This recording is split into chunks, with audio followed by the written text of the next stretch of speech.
Friends మన చెట్టు చూడండి. అప్పుడు 5 లీటర్ల కళ్ళు పడ్డది కదా, ఇప్పుడు 10 లీటర్ల కళ్ళకి వచ్చింది.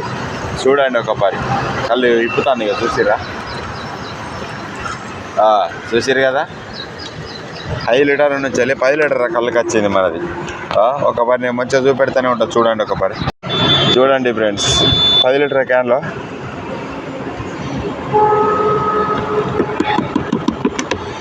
చూసారు కదా 10 లీటర్ల క్యాన్. చూడండి ఒక పరి 10 లీటర్ల క్యాన్ ఫుల్ అయింది. ఇదే మన చెట్టు. చూడండి ఒక పరి చూసారు కదా ఫ్రెండ్స్, 10 లీటర్ల కళ్ళు వచ్చింది. ఇది ఇంకా 10 లీటర్ల కళ్ళు పడుతుంది. పొద్దున 10 లీటర్లు, సాయంత్రం 10 లీటర్లు కంపల్సరీ పడుతుంది. అందుకే జనగాయలు అనేది ఎట్లా గీయానో మీకు చూపెట్టిన. మీ దగ్గర కూడా జనగాయలు ఉంటే పొద్దుడు గీసే దానికన్నా జనగాయలు గీయండి, మీకు కంపల్సరీ సూపర్ ఉంటుంది. ఎందుకంటే ఇది మబ్బులో కోరుచుకుంటుంది, ఎండ కోరుచుకుంటుంది, అన్నిటి కోరుచుకుంటుంది. ఇది బాగా అంటే బాగా కళ్ళు ఇస్తుంది. ఓకేనా?